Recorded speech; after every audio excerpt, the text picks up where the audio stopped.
Hola, ¿qué tal? El día de hoy comenzamos con esta serie de videotutoriales de la serie Programando en C. Antes de comenzar con la programación en C, vamos a dar una breve introducción a esto que es muy interesantísimo antes de comenzar con todo el asunto de la programación. ¿Qué debo saber antes de empezar a programar en lenguaje C? Cosas importantísimas que debes de conocer antes de empezar a programar en C. Muy bien. Lo primero que debemos de conocer cuando nos adentramos en la programación en cualquier lenguaje, ya ni siquiera nada más en C, sino en cualquier lenguaje, debemos de saber qué es un identificador. Un identificador regularmente, por ejemplo, en una empresa, pues lo otorga un gafete, por ejemplo, un gafete de cierto trabajador, el cual trae sus datos personales, su nombre, su puesto en la empresa y demás, ¿no? Eso es un identificador a nivel empresarial. Un identificador a nivel, vamos a decirlo así, lenguajes de programación, pues son simplemente caracteres en secuencia, lógicamente, que pueden ser alfabéticos, numéricos, e incluso puedes utilizar el guión bajo. En pocas palabras, puedes utilizar caracteres alfabéticos, números y un guión bajo si así te place. Ahora, ¿qué puedes hacer con ellos? Pues puedes asignarle un nombre a variables, constantes, tipos de datos, nombres de funciones o procedimientos que ya veremos más adelante. En resumen, un identificador te va a servir para eso, para identificar una variable, una constante y todo lo que ya mencionamos. Y puede contener caracteres alfanuméricos e incluso un guión bajo. Ok, ahora, para poder asignar identificadores se sugieren varias cosas. En este caso vamos a sugerir dos cosas, ¿no? La primera es que debe de tener un nombre que sea significativo. Por ejemplo, en una empresa, si el encargado de abrir la puerta le dicen, por ejemplo, delantero, pues no tendría ninguna razón de ser, puesto que delantero no te dicen lo absoluto, más sin en cambio, si lo identificas como portero, sabrás tú que es el encargado de abrir la puerta, por ejemplo, viene de la palabra puerta, ¿no? En este caso, entonces, si tú vas a identificar o vas a asignar un identificador a algo, pues le tienes que poner un nombre significativo que te dé la idea de cierta información que almacena ese identificador. Ahora, otra sugerencia es que no utilices nombres muy largos, porque luego se hace tedioso a la hora de estar programando utilizar nombres muy largos. Es mejor abreviar. Y aquí te damos unos ejemplos para que te vayas dando una idea de lo que son los identificadores. Por ejemplo, tengo un identificador que dice total alumnos. Si tú haces un poquito de memoria, pues es obvio que el identificador va a almacenar alumnos. ¿Cuántos alumnos? Pues el total de alumnos.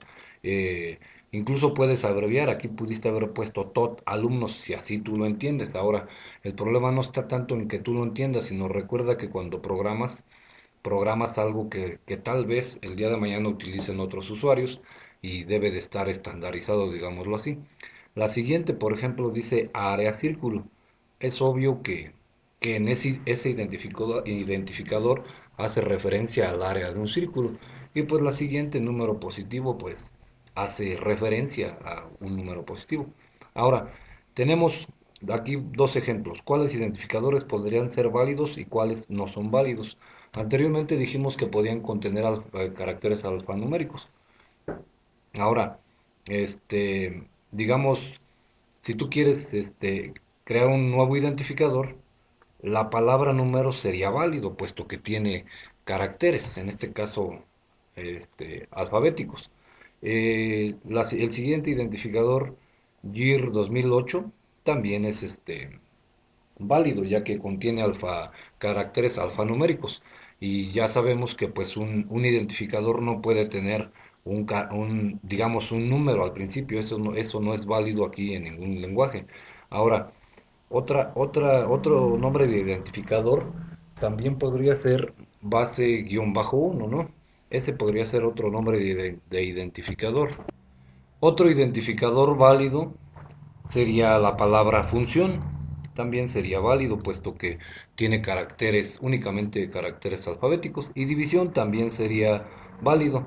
Ahora, vámonos con identificadores no válidos.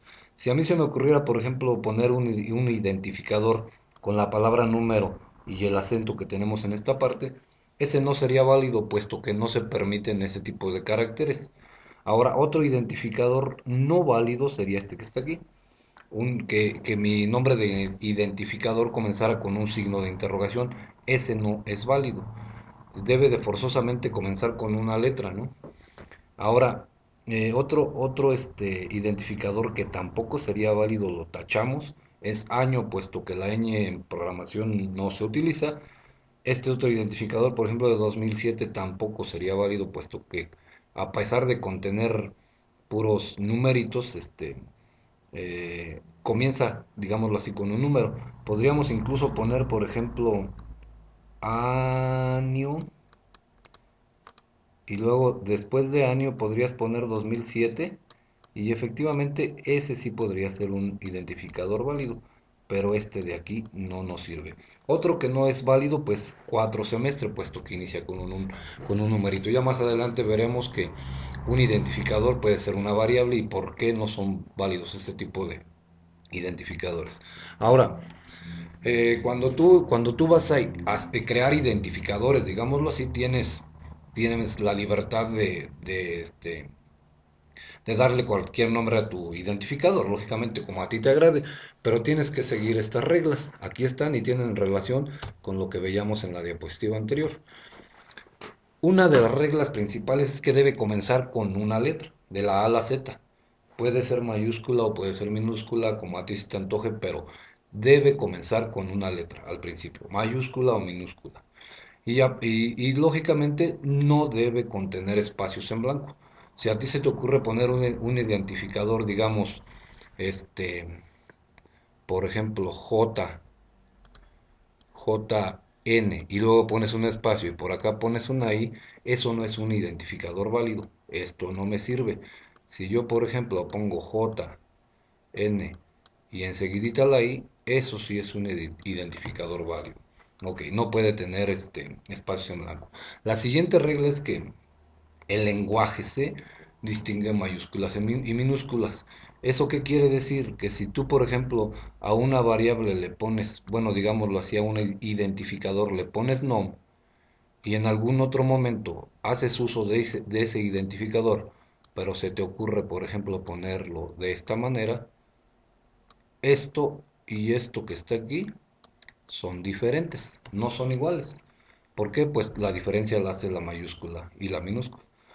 Otra regla importantísima es que letras, dígitos y el carácter guión bajo están permitidos después del primer carácter, no antes. Eso quiere decir que si tú, por ejemplo, pones este nom y enseguidita pones un 7, eso está bien. ¿Por qué? Porque estás utilizando un número después de una letra o de varias letras. Puedes incluso poner espacios, pero no antes de. Otra regla importantísima a la hora de crear identificadores es que no pueden existir dos identificadores iguales. Regresémonos a los gafetes de la gente que trabaja en una empresa. No puede haber dos gafetes igual para ese mismo. En una escuela, por ejemplo, cuando dan los gafetes identificadores para el personal docente, no puede haber, puede ser que a lo mejor se llamen de la misma manera, pero tienen características diferentes. En este caso, en la programación, pues aunque tengan características diferentes, no puede haber identificadores iguales. No hay de otra, tienes que nombrarlos de diferente manera.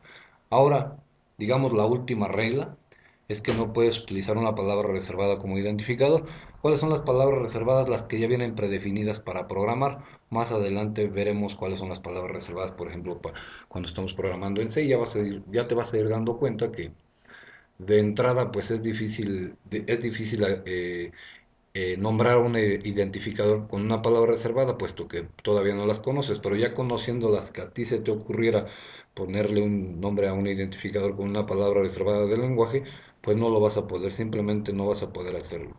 Ahora, otra cosa importante que debes de saber antes de comenzar a programar en C es qué es un tipo de dato. Los tipos de datos Dato simple y sencillamente es información, al fin y al cabo, aquí en China dato es información. Y los diferentes objetos que tú utilizas a la hora de crear un algoritmo o de programar es información, al fin y al cabo. Pero esa información tiene diferentes tipos. Ahora, el tipo de dato me va a determinar la naturaleza de los valores que puede tomar una variable. Digámoslo así, si tú tienes una caja que en su etiqueta dice manzanas, es seguro que dentro de esa caja vas a encontrar manzanas, digámoslo así, vas a encontrar manzanas porque está etiquetado para manzanas. Si tú metes peras en esa caja, pues ya la etiqueta pasa a valer dos cosas, ¿no? ¿Por qué? Porque estás metiendo cosas que no van dentro de.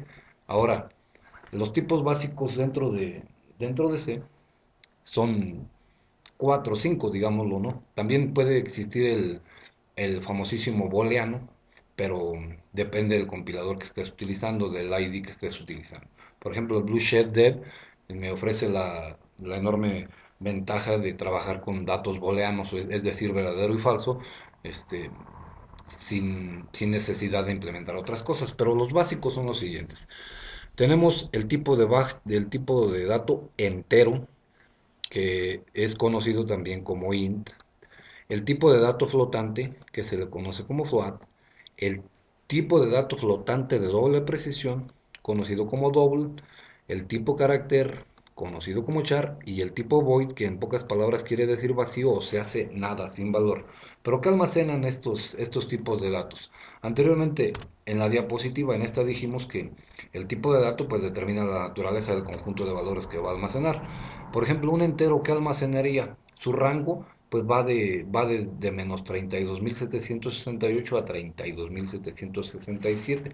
Quiere decir que este tipo de dato va a almacenar numeritos entre ese rango. Puede ser un uno, puede ser un 2, puede ser a lo mejor un 4, puede ser un 500, no lo sé. Pero son datos enteros, al fin y al cabo, positivos y negativos. Ahora, el tipo de dato flotante que almacena, pues almacena números reales, vamos a decirlo así, números reales, pero con con decimales. Pero lógicamente tienen cierto límite. En este caso va desde 3.4 a la menos 38 hasta 3.4 lógicamente en positivo. ¿Qué puedes almacenar en este caso? Puedes almacenar, por ejemplo, un 2.4, puedes almacenar un 1.0. ¿Qué ventaja te puede ofrecer el float a diferencia del entero? Enorme ventaja que te puede ofrecer un flotante es que en un flotante puedes almacenar, digámoslo así, un valor entero, porque al fin y al cabo el número uno es igual a 1.0 y a diferencia el entero no te podría almacenar un número con decimales. Esa es la enorme ventaja que te puede ofrecer un flotante, digámoslo así. Pero todavía tenemos uno mucho mejor, que es el doble, que lo que quiere decir es que almacena números con doble precisión, o sea, si por ejemplo el flotante tiene 4 bytes, digamos, entonces si un byte consta de 8 bits, tenemos 32 bits para almacenar datos. El doble, pues va a ser prácticamente 8 bytes. Si son 8 bytes, cada byte contiene 8 bits, serían 64 bits para poder almacenar numeritos. O sea, si el número podría tender a hacerse más largo. Puedes almacenar un número con decimales muy amplios, a diferencia de este de acá. Supongamos a lo mejor en este puedes almacenar el 2.7777. Bueno, mal dibujante porque pues estoy utilizando aquí mi lapicito, ¿verdad? Pero muchos 7, digámoslo, 27, 20.7, digámoslo así, ¿no? Muchos numeritos en decimal. Ahora, el siguiente tipo, el carácter, en realidad es carácter. Aquí no tomen en cuenta este acento que pusieron aquí, en esta imagen que puse, dado que carácter es una cosa y carácter es otra, ¿no? El tipo de dato char es carácter. ¿Qué puede almacenar el tipo de dato char? Pues caracteres, o sea, digamos, por ejemplo, puedes almacenar la palabra hola, puedes almacenar un uno y una A, no sé, todo lo que tenga que ver con caracteres alfanuméricos. Y por último, el tipo de dato void, que es vacío, es regularmente, este tipo de dato regularmente se utiliza cuando estás trabajando con funciones. Ahorita de inicio, pues, es bueno que lo sepas, lógicamente, para las futuras prácticas que vayas a realizar en el lenguaje C, pero este tipo de datos regularmente lo empiezas a utilizar cuando empiezas a trabajar con funciones que vimos al principio, que un identificador puede identificar a una variable, a una constante, a una función, a un procedimiento. Muy bien. Ahora, ¿qué es una variable? Ya que estamos hablando de variables, ¿qué es una variable? Pues como la imagen, aquí dicen por ahí que una imagen vale más que 1000 palabras y eso es verdad. Una variable es un contenedor, es un pequeño espacio que te va a contener algo. Si tú lo quieres ver como una bolsa, velo como una bolsa. Si tú lo quieres ver como una caja, velo como una caja. Al fin y al cabo es un contenedor que te va a contener algo. ¿Qué es lo que te va a contener? Pues un dato, lo que vimos anteriormente. Y lógicamente ese dato puede variar durante el transcurso de tu algoritmo o tu programa, puede variar. Puede representar incluso un valor que almacenes por defecto, pero lógicamente lo puedes conservar o incluso modificar cuantas veces desees modificar esa variable. Por eso se llama variable, porque puedes variar su valor. Y simplemente vamos a suponer que tú tienes una variable, digámoslo así, como en las matemáticas, que se llame x. Tú simplemente de entrada le puedes asignar a este contenedor llamado X un 5 y ya tienes dentro de esa variable un 5, pero a lo mejor en algún momento te arrepientes y decides decir que X ahora ya no vale 5, ahora vale 10, ¿no? Y pues tú eres libre de hacer con tu contenedor lo que quieras, porque al fin y al cabo para eso es, para variar su valor en tiempo de ejecución o en tiempo de codificación, como tú lo desees. Eso es lo que es una variable, algo que puede variar su valor en cualquier momento. Ahora, existen diferentes tipos de variables. Ya las vimos anteriormente, enteras, flotantes, que al fin y al cabo son reales, ¿no? De tipo carácter, vacías, etcétera. Y aparte de eso, pues esas variables que tú estás definiendo solamente pueden tomar valores de su tipo. Ejemplo, si tú dijiste, yo quiero una variable para almacenar números enteros, pues ¿qué crees? Que nada más vas a poder almacenar números enteros ahí. En caso de que se te fuera el avión y quisieras almacenar ahí letras, pues te va a producir un error. De inmediato va a producir un error y tendrías que manejar tus excepciones, que ya más adelante veremos.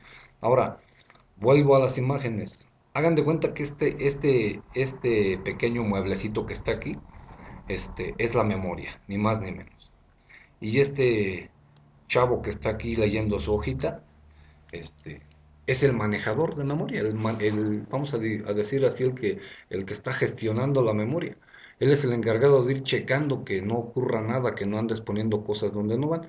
Y resulta que este pequeño espacio que está aquí, tú lo reservaste para números enteros, ni más ni menos. Y el que gestiona la memoria dice, oye, este chavo, ¿qué le pasó? ¿Por qué puso una letra A aquí? Y lo lee y se da cuenta. ¿Y qué crees? ¿Qué crees que te dice este? Yo soy el encargado de darme cuenta de la manipulación de la memoria y este chavo me reservó esta pequeña casillita para números enteros, pero resulta que me puso una A y luego aparte de ponerme una A, me puso un signo de interrogación.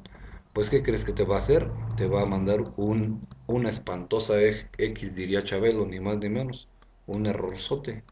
¿Por qué? Porque andas tratando de poner datos que no van de acuerdo a como tú le dijiste. Tú reservaste este espacio, digámoslo así, de la memoria, esa casillita para almacenar números enteros y le estás queriendo meter símbolos y demás.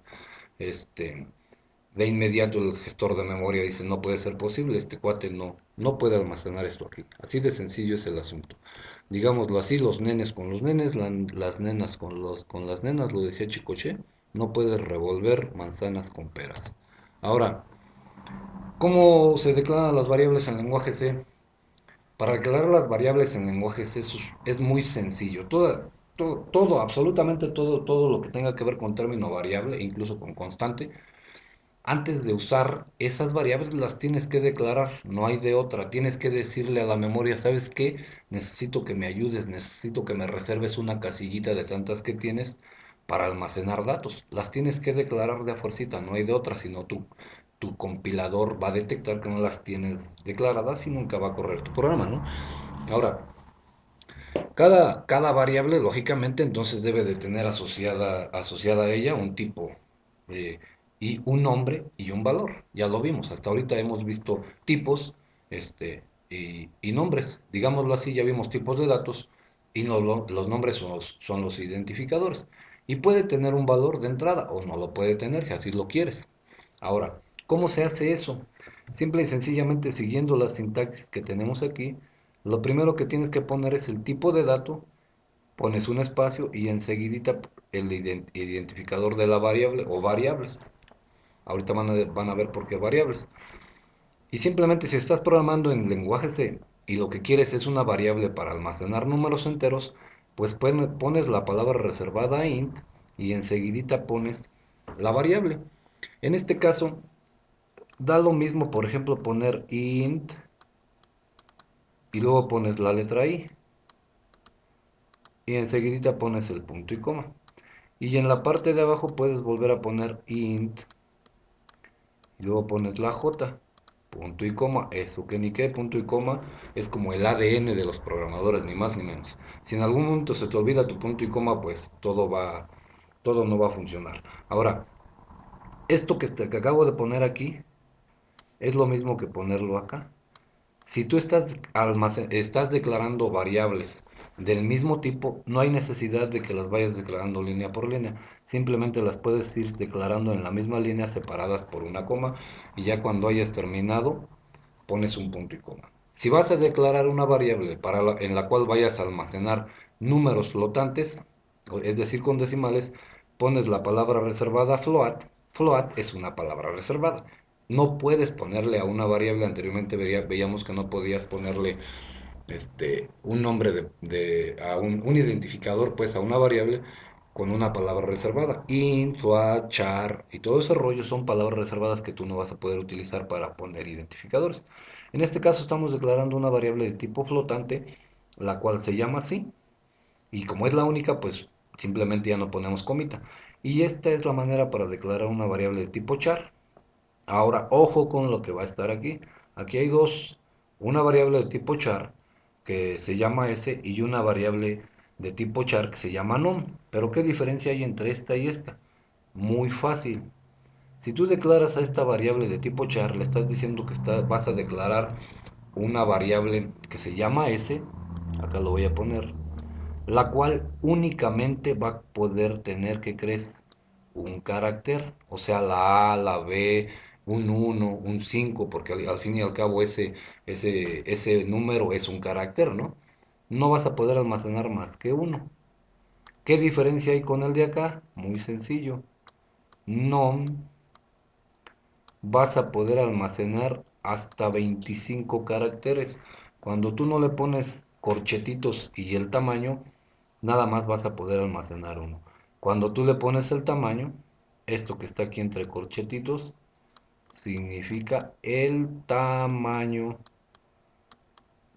de qué, de lo que vas a poder almacenar. O sea, en este caso puedes almacenar Juan, por ejemplo, y más hasta donde te den 25 caracteres. Esa es la diferencia entre declarar con tamaño y declarar sin tamaño. Ahora, aparte de tener declaradas variables, puedes inicializarlas. De hecho, dicen por ahí que una buena práctica de programación es declarar tus variables e inicializarlas de acuerdo al tipo de valor que hayas declarado, de acuerdo al tipo de dato, digámoslo así. Ahora, regularmente se dice que se declaran y se inicializan como buena práctica de programación. Entonces, ¿cómo inicializas tú una variable? Simple y sencillamente, si tú estás declarando, pones el tipo de dato, la variable, o sea, el identificador y su valor de inicio. Por eso se llama inicializar, darle un valor de inicio. En lenguaje se hace, por ejemplo, si tú vas a declarar una variable de tipo entero, pues pones la palabra reservada int, que es el tipo de dato, pones el identificador, que es la variable, el signo igual, que quiere decir asignar, y el valor que tú quieras. Ahora, si es de tipo entero, pues es lógico que vas a almacenar un número entero. Si tú pones, por ejemplo, igual a, pues ese es estarías cometiendo un grandísimo error porque el tipo de dato int no almacena caracteres. Ok. Ahora, cuando tú pones esto así, el signo igual significa asignación. ¿Qué quiere decir eso? Que ese cero se le va a asignar a lo que haya a la izquierda de igual. Ahora, si tú quieres inicializar una variable de tipo flotante, simplemente pones float, enseguidita pones el identificador, en este caso tu nombre de variable, el signo igual para asignar y enseguidita el valor que quieras asignar. En este caso como es flotante, pues sí puedes almacenar números decimales. Otra forma es que tú en algún lugar de tu programa declares una variable simplemente de esta manera. Supongamos este ejemplo que tenemos aquí, que declares tu variable que se llama i, punto y coma, y en algún lugar, ya muy abajo, cuando tú quieras, simplemente pones i igual a cero. Y eso es lo mismo. Puede ser inmediatamente después o puede ser después a lo mejor cuando ya la vayas a utilizar, no sé. Pero vuelvo a repetir, se dice que los grandes programadores utilizan una buena práctica de programación y es inicializar tus variables siempre cuando las declaras. Muy bien. Pues aquí vamos a terminar esta presentación. Ya tenemos una breve introducción a qué necesitamos saber antes de empezar a programar en C. Y ya en el próximo video tutorial vamos a empezar explicando cómo descargar la ID para comenzar a programar en C. Y ya veremos un pequeño ejemplo con lenguaje C. Muy bien, pues hasta aquí llegó este video tuto. Dudas, comentarios, sugerencias, ya lo sabes, ahí en el canal están. El día de hoy estamos arrancando una nueva serie de tutoriales programando en C. Suscríbanse, denle like si les gusta, si no les gusta también denle manita abajo, eso te hace simplemente esforzarte para que la próxima vez le pongas más caché al asunto y esté más explícito el asunto. Muy bien, pues recuerda que de la vista nace el conocimiento, te habló Master Edgar y nos vemos en el próximo video tutorial.